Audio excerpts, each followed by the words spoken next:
कल हमने उदाहरण संख्या 2 और 1 दोनों देख ली थी।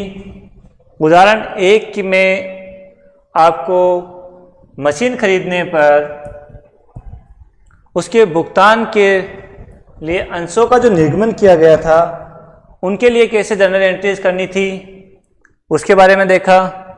और उदाहरण 2 में आपने ये देखा कि अगर आपने नकद के लिए कोई अंश जारी किए हैं और उन अंशों पर संपूर्ण राशि आवेदन के साथ ही मंगवा ली गई है तो उनके लिए कैसे एंट्री की जाएगी वो देख लिया हमने। आज हम देखेंगे कि अगर हम नकद के लिए अंशों का निर्गमन कर रहे हैं और उन पे जो राशि है वो हम किस्तों में मंगा रहे हैं, आवेदन पर कुछ पैसा मंगाया, बंटन पर कुछ पैसा मंगाया और कुछ पैसा जो है वो आपने मांग राशि पर मंगवाया, तो इस तरह से हम किस्तों में पैसा मंगवा रहे हैं। उसकी एंट्रीज कैसे होती है वो आज हम देखेंगे। उदाहरण संख्या 3, जयपुर लिमिटेड ने 10 रुपए वाले 20,000 समता अंश समूल्य पर निगमित किए जो कि आवेदन पत्र पर 3 रुपए तथा बंटन पर 4 रुपए तथा शेष राशि जो भी है 10 रुपए का शेष था, आवेदन पर 3 रुपए हो गए, बंटन पर 4 रुपए हो गए, यानी कि 7 रुपए का हिसाब हो चुका है। बाकी बचा कितना 10 - 7 यानी कि 3 रुपए जो है वो शेष राशि जो है वो मांग पर दे थी। सभी अंश बिक गए तथा यथा समय भुगतान भी प्राप्त हो गया। आपको आवश्यक जर्नल प्रविष्टियां देनी है। अब इनकी जर्नल प्रविष्टियां कैसे होती हैं वो देख लेते हैं। फर्स्ट एंट्री होगी आपके आवेदन पत्र प्राप्त होने की। तो आवेदन पत्र प्राप्त होते हैं, उसी के साथ आवेदनकर्ता राशि जमा कराता है आवेदन की, उसे हम एप्लीकेशन मनी कहते हैं। उसकी जो एंट्री की जाती है जब आवेदन मनी प्राप्त होती है तब एंट्री की जाती है bank account debit to equity share application account. अब कितने अंशों के लिए 20,000 अंशों के लिए हमने निर्गमन करने के लिए आवेदन मंगवाए थे और 20,000 अंशों के लिए आवेदन आ गए हैं और आवेदन पर आपके पास राशि जो थी वो थी 3 रुपए। तो इस हिसाब से राशि बन जाएगी 60,000 रुपये 20,000 अंशों के लिए। उसके बाद सेकेंड एंट्री, ये जो आवेदन पर आपको राशि प्राप्त हुई है उससे इक्विटी शेयर कैपिटल अकाउंट में ट्रांसफर करने की। Equity share application account debit to equity share capital account 60,000 rupees से।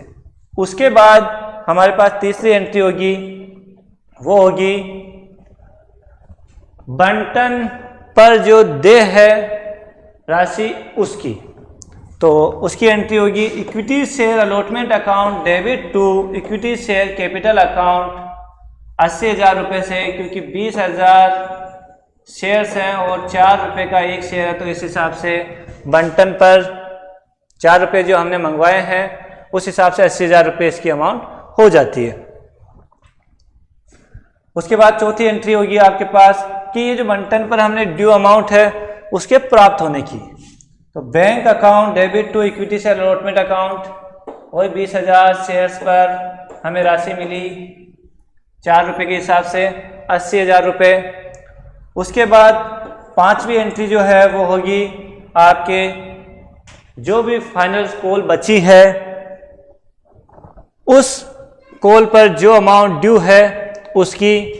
तो ड्यू की एंट्री करेंगे equity share first and final call account debit to equity share capital account 20,000 share से और शेष राशि थी 3 रुपये, यानी कि 20,000 के ऊपर 3 रुपये के हिसाब से हो गए 60,000 रुपये की राशि फर्स्ट एंड फाइनल कॉल के ऊपर आपकी ड्यू हो जाएगी। और फर्स्ट एंड फाइनल कॉल की राशि आपको समय पर प्राप्त भी हो गई है, तो आप प्राप्त होने की एंट्री कर लेंगे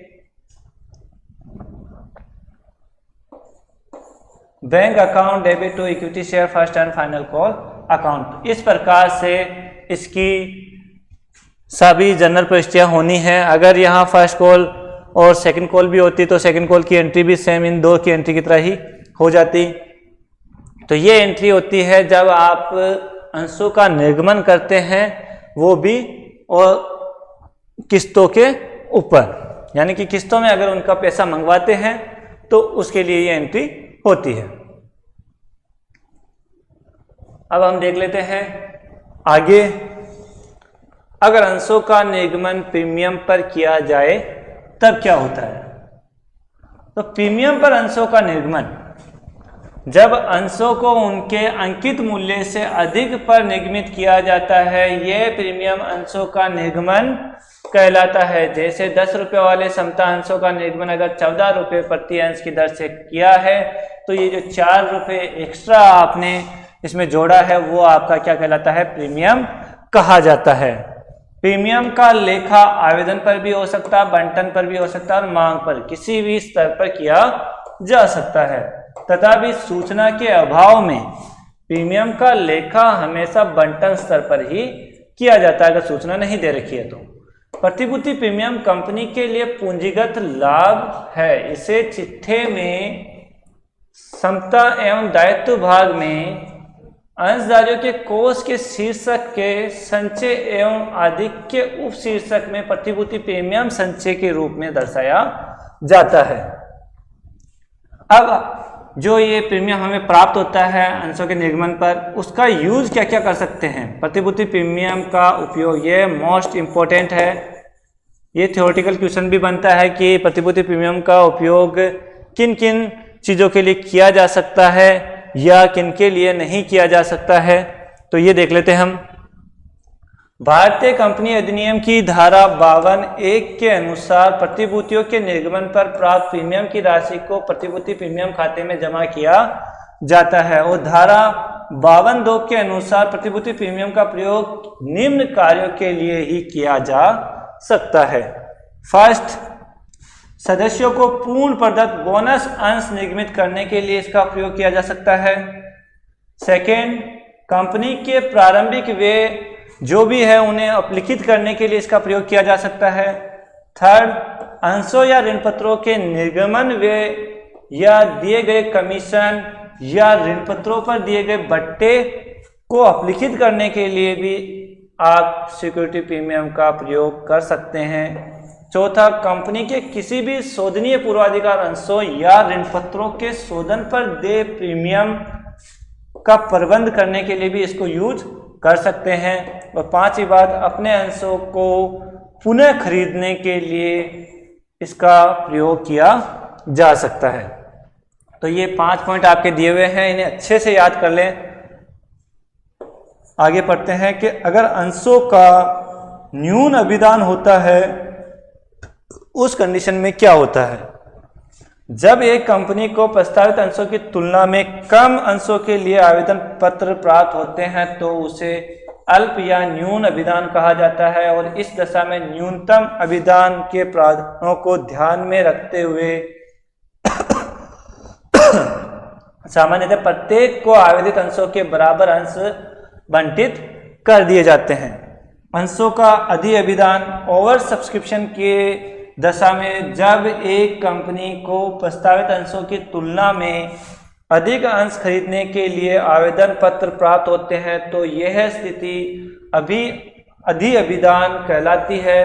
कोई भी कंपनी निर्गमित अंशों से अधिक अंशों का बंटन नहीं कर सकती है। अधि अभिदान की स्थिति में एक कंपनी निम्न 3 विकल्पों में से किसी भी एक विकल्प के आधार पर बंटन कर सकती है।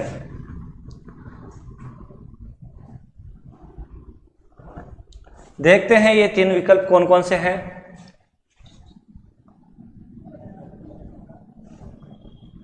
फर्स्ट, कुछ आवेदकों को पूर्ण अंश आवंटित करना तथा ऐसे आवेदक जिन्हें कोई भी अंश आवंटित नहीं किए हैं उनकी आवेदन पर प्राप्त राशि को लौटा दिया जाता है। यानी कि आप क्या करो कि आवेदन आपको प्राप्त हुए हैं उनमें से कुछ आवेदकों को आप सेलेक्ट कर लो और उन्हें जितना उन्होंने आवेदन किया है उतने अंश आवंटित कर दो।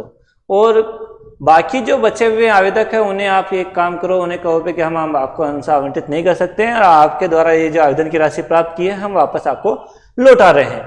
या दूसरा विकल्प यूज कर सकते हो कि समस्त आवेदकों को आनुपातिक आधार पर अंशों का बंटन कर दो। यानी कि मान लो कि आपके पास आगे उदाहरण में दे रखा है, वो हम देख लेंगे कैसे क्या करना है। ठीक है, कि फॉर एग्जाम्पल मैं आपको एक उदाहरण देके बता भी देता हूं। फॉर एग्जाम्पल कि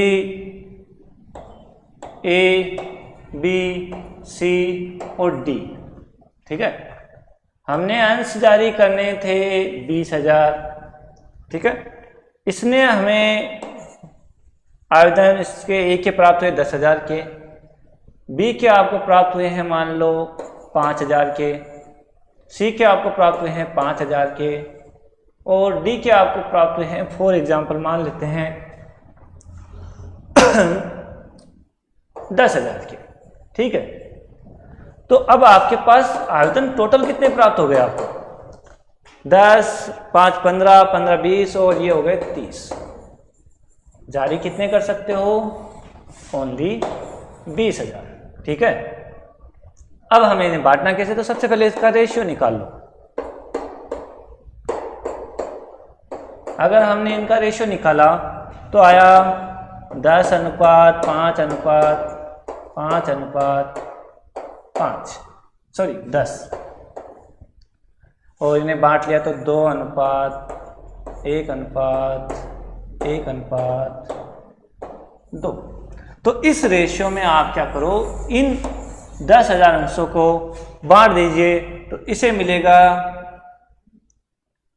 20,000 मल्टीपल 2/2, 1, 3, 3, 3, 6 यानी कि 6। तो काट लिया हमने 3, यह आ गया आपके पास 6 3 18, 6 6 6 और 7। ठीक है, ये इतने शेयर इसको दे दिए और इसका देख लेते हैं 20,000 मल्टीपल 1/6। तो इसका काटने पर आपके पास आ गया 6 3 18, 3 3 3 और 3। उसी तरह से इसके भी 3,333 और इसके हो गए 6,667। तो ये शेयर्स आप इनको इनके अनुपात में दे दोगे जितने के आवेदन किया है। वापस देखते हैं। ठीक है, अब आपके पास तीसरा है, कुछ को तो पूर्ण कर दो भुगतान, शेयर अलॉट कर दो और कुछ को आनुपातिक आधार पर अंश आवंटित कर दो।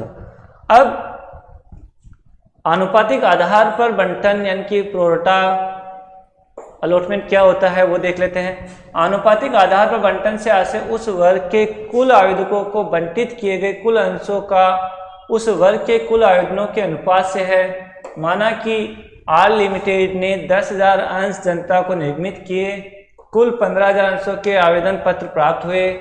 यह निर्णय किया गया कि सभी आवेदकों को आनुपातिक बंटन किया जाए, अर्थात 15,000 अंशों के आवेदकों को कुल 10,000 अंश बंटित किए जाए। आवेदन एवं आवंटन अनुपात आपका हो जाएगा, आवेदन तो आपको 15,000 के प्राप्त हुए, बंटन आप कितने करो 10 का। यानी कि अगर जिस व्यक्ति ने 3 शेयर्स के लिए जो आवेदन किया है तो उसे हम 2 शेयर दे देंगे। प्रत्येक 3 अंशों के आवेदक को 2 अंश बंटित किए जाएंगे। तो इस प्रकार से आनुपातिक आधार पर बंटन यानी कि प्रोराटा अलॉटमेंट किया जाता है। अब हम देखते हैं आवेदन पर प्राप्त आधिक्य राशि का क्या यूज किया जा सकता है। आनुपातिक आधार पर बंटन की दशा में आवेदन के साथ चुकाई गई आधिक्य राशि का प्रयोग एक सूचीबद्ध कंपनी द्वारा स्टॉक एक्सचेंज की अनुमति प्राप्त कर आवंटन तथा याचना पर किया जा सकता है। एक गैर सूचीबद्ध कंपनी आवेदन पर प्राप्त आधिक्य राशि का प्रयोग आवंटन और याचना राशि के समायोजन में कर सकती है। यदि प्रश्न में स्पष्ट न हो तो आवेदन पर प्राप्त आधिक्य राशि में से बंटन पर देय राशि के समायोजन के उपरांत यानी बाद में शेष धनराशि क्या करो, अंशधारियों को वापस लौटा दो। अब एक उदाहरण देख लेते हैं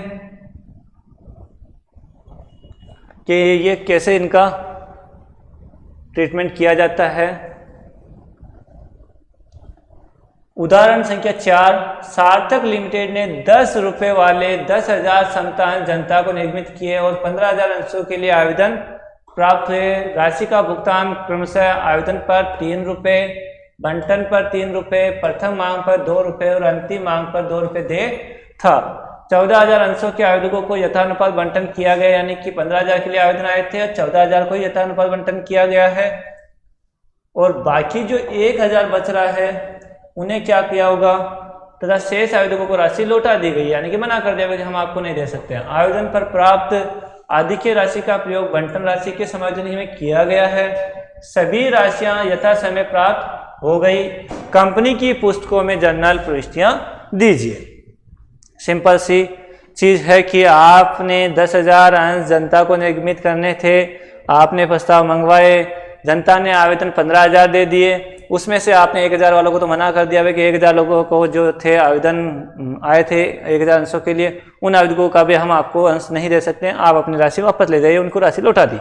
अब 14,000 अंशधारी अंशों के लिए आवेदक बच गए। उन अंशों के आवेदकों को हमने क्या किया, यथानुपात बंटन कर दिया, यानी कि 10,000 समतांश जारी कर दिए। तो उनकी राशि कैसे यूज करनी है, देखो सबसे पहली चीज आपको एप्लीकेशन मनी जो रिसीव्ड होगी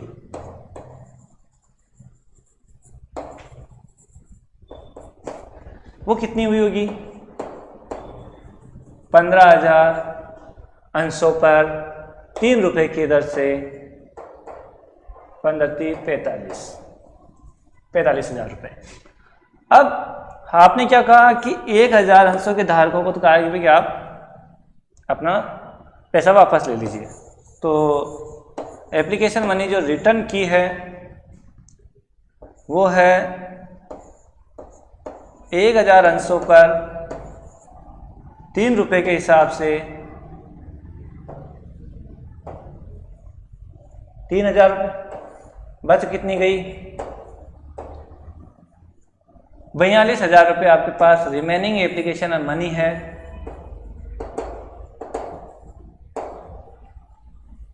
मनी ठीक है। अब आप इस 42,000 में से एप्लीकेशन के लिए जितनी ड्यू होनी थी उस राशि को हटा दो, तो बाकी की बची हुई क्या हो जाएगी, आपके पास एक्सीज अमाउंट है। तो इसमें से हम घटा देते हैं एप्लीकेशन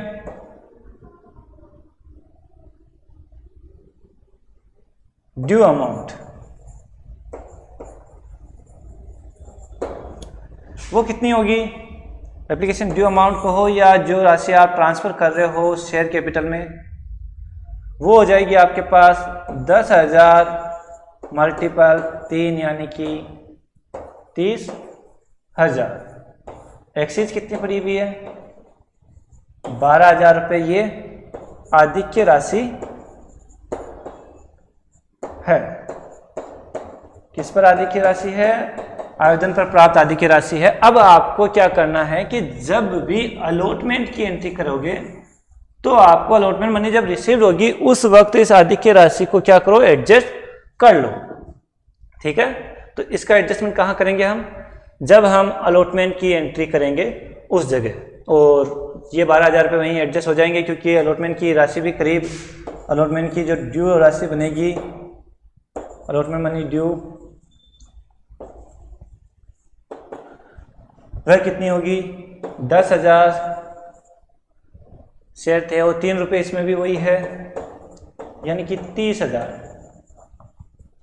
तो 30,000 रुपये में से 12,000 रुपये तो ये एडजस्ट हो जाएंगे, बाकी बचेंगे 18,000 रुपये, वो आपको एज ए बैंक के रूप में प्राप्त हो जाएंगे। देख लें एंट्री। अब आप इनकी एंट्रीज देख लीजिए। फर्स्ट एंट्री आपके पास एप्लीकेशन मनी रिसीव्ड होने की, तो एप्लीकेशन मनी रिसीव्ड होने की entry, bank account debit to equity share application कितने से, 45,000 से। सेकेंड एंट्री एप्लीकेशन मनी को शेयर कैपिटल में ट्रांसफर करने की, तो equity share application account debit to equity share capital account 30,000 से। फिर उसके बाद तीसरी आपके पास राशि लौटाने वाली, equity share application account debit 3,000 से टू बैंक अकाउंट। ठीक है, उसके बाद बची हुई राशि, सबसे पहले तो आप अलॉटमेंट मनी ड्यू होने दो, उसके बाद बची हुई राशि का यूज करेंगे। तो अलॉटमेंट मनी ड्यू होने की एंट्री आपके पास हो जाएगी equity share allotment account debit to equity share capital कितने से 30,000 से। अब आपको बैंक के रूप में 5 एंट्री जो प्राप्त होनी है पैसा, bank account debit, equity share application account debit, ये एडजस्टमेंट वाली एंट्री है और ये आपको कैश में प्राप्त होने वाली एंट्री है। तो मैंने आपको पहले बता दिया कि 18,000 रुपये आपको कैश के रूप में या बैंक के रूप में प्राप्त हो जाएगा और 12,000 रुपये जो है वो एप्लीकेशन पर जो एक्स्ट्रा प्राप्त है उसे यहाँ एडजस्ट कर लोगे to equity share allotment account.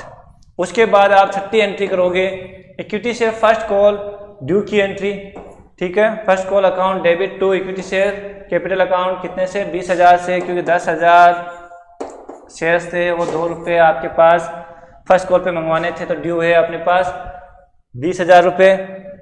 और फिर फर्स्ट कॉल आपको प्राप्त हो गई है तो bank account debit to equity share first call account 20,000 से। सेम वही एंट्री इनकी भी हो जाएगी आपके पास। सेकंड एंड फाइनल कॉल जो ड्यू होने की एंट्री है वो हो जाएगी equity share second call and final call account debit to equity share capital.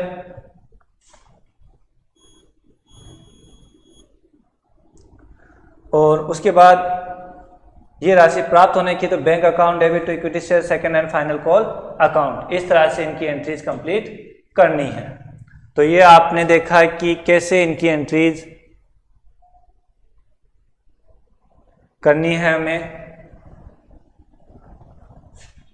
ठीक है, जथानुपात बंटन के आधार पर। ये एक टेबल आप बना लेना, मैंने आपको ऊपर ही बता दिया था उसे कैसे क्या करना है। ये आप टेबल बनाकर भी कर सकते थे क्योंकि आपने देखा कि ये 14,000 ये हो गया टोटल 15,000 शेयर्स आपने अलॉट किए, 10,000 शेयर्स, 1,000 वाले को आपने मना कर दिया, ठीक है। इनकी राशि कितनी हो गई 45,000 आपको अमाउंट रिसीव हुई। आपने किसको मना किया 1,000 वाले को मना किया है तो इसमें से आप घटा के रख लीजिए तो आपके पास बचेंगी कितनी 42,000, ठीक है। उसके बाद 30,000 एप्लीकेशन मनी जो ट्रांसफ़र करने की वो, फिर उसके बाद एक्सचेंज मनी आपके पास 12,000 बच गई, अलॉटमेंट मनी ड्यू होने की 30,000 और जो नेट अमाउंट रिसीव होनी है वो है 18,000 क्योंकि आपके पास 12,000 रुपये ये यहीं एडजस्ट हो जाएंगे और फर्स्ट कॉल और सेकंड कॉल के ऊपर तो ये आपको दे ही रखा है। इस तरह से आप इनकी जनरल प्रविष्टि करेंगे। आगे देख लेते हैं। ये जो उदाहरण संख्या 5 है वो हम नेक्स्ट क्लास में करेंगे। तब तक आप इनसे रिलेटेड क्वेश्चंस पीछे जो बुक में दे रखे हैं उन्हें करें। आपके होमवर्क के रूप में मैं क्वेश्चन बता देता हूं आपको।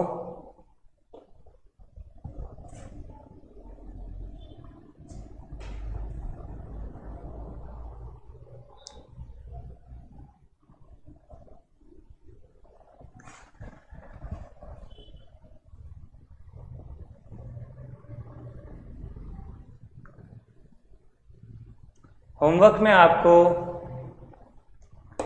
ये करने ही है बहुचयनात्मक क्वेश्चंस, ठीक है। उसके अलावा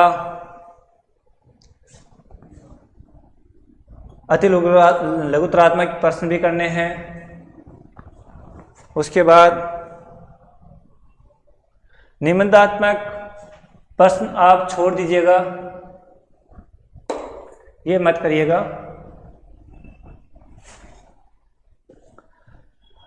अब उसके बाद आपको जो शुरू करना है आंकिक प्रश्न आपको शुरू करने हैं। उसमें फर्स्ट क्वेश्चन, सेकंड क्वेश्चन,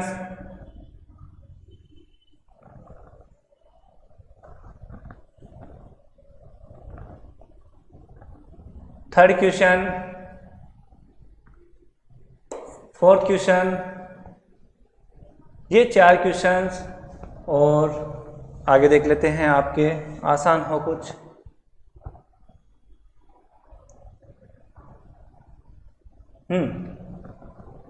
ये 5वां क्वेश्चन। तो आज आपको इन 5 क्वेश्चंस को कंप्लीट करना है।